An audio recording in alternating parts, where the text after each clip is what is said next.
Hey YouTube friends, this is haulin'odie. We just got back from, I haven't posted actually a video for quite some time. I'm going to get a few together from our recent trip. We actually went out to Vancouver Island for about 3 weeks. Anyways, I wanted to share my real world. This is actual gas mileage, and I'm pretty close. I actually did the liters and everything when I came home, just to compare how close it was to the computer on the truck, and I'll be honest with you, it's like within 0.1, so I'm pretty happy with that. However, what I want to do is share where I ended up with after the mileage. So for example, on this trip, I reset it right before I left. We traveled about 3,700 kilometers. I got 22.7 liters per 100 kilometers.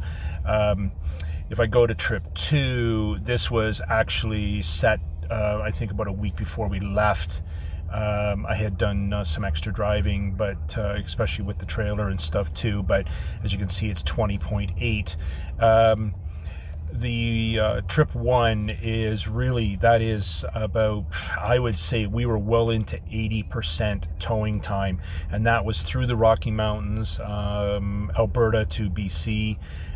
We traveled through Highway 1, then on the Coquihalla out to BC, and then coming back we actually took Highway 3, which is Crow's Nest Pass, back through 93, 95 to Radium. So you're considerable mountains all the way through. So I'm pretty pleased with this overall. What I'm going to do is switch this over to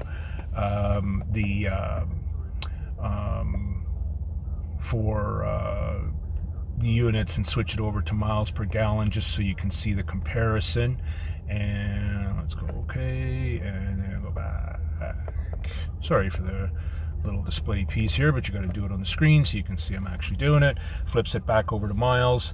So now if I go into my trip and fuel, for trip 1, which is the physical trip, so 2,300 miles, I averaged 10.3 miles per gallon.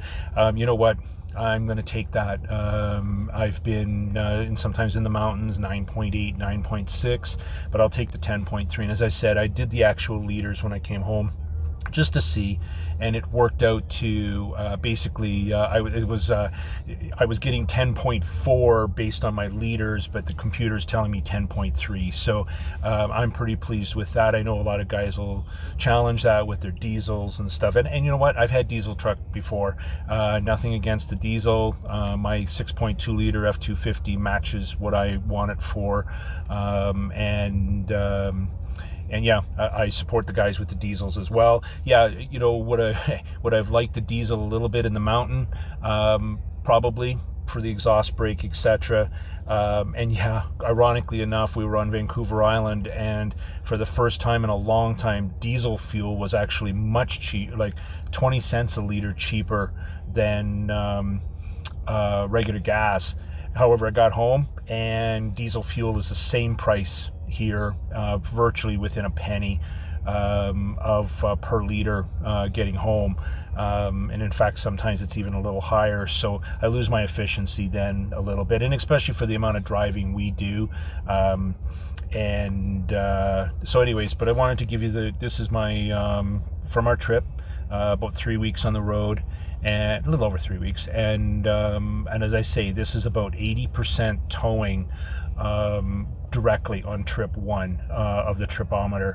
And if I go to trip 2, if I go to trip 2, this was adding in miles, etc. from before, because I left it on the reset. I did only reset trip 1 for my actual trip, for the physical trip, so I could compare it, and we were running about 11.2.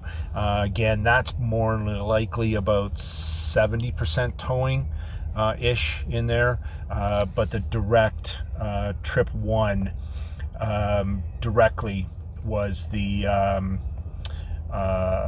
this trip 1 was the direct time that we spent on the highway, right from the time we left home until we got home. And this is where I ended up with the mileage at 10.3. So I'm pretty happy with that. I've seen, and I think the numbers are pretty close to what some others are getting. And considering the amount of mountains that we were traveling in, that I'll take that as the 10.3. So anyways, just as an FYI, this is the setup in the truck. I've actually got I do have a Furrion backup camera on the truck, or on the trailer, and I've got I think it's called Easy tire pressure monitor systems. I even have it on the spare, and they both work really well, and in a very convenient location for me as far as the driver. As you can see, they're right in my upper left on the corner of the dash. Pretty clean dash. Cabled my phones, etc. We've got phone holders up in the top here for when we're traveling. Got a nice cable that comes down the side. I just used a couple clear command hooks to hold it in place. So it keeps it neat. I'm not one for cables all over the place. So it keeps it nice and neat in the dash. And so hopefully you find this useful. Granted, I know the mine's a 2019 F250. Had I waited the extra year, I guess, I could have probably been looking at the 7.3 with the new Godzilla engine. I talked to a gentleman actually on the trip that had a 2020 or 2021 with the 7.3. Loves it. Had the 6.2 before, and he said there's a difference between the two. But for us, this is the truck that I use. We tow a fifth wheel, and it's a small fifth wheel, 27 footer. This truck teams up well with that fifth wheel.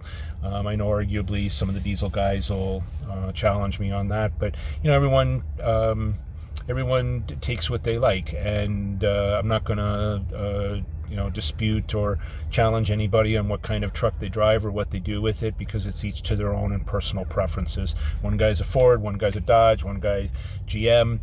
You know what? The trucks are all, in this day and age, they're all quite capable of doing what they need to do. So anyways, take care, safe travels, and everyone take care. Thanks. Haulin'odie.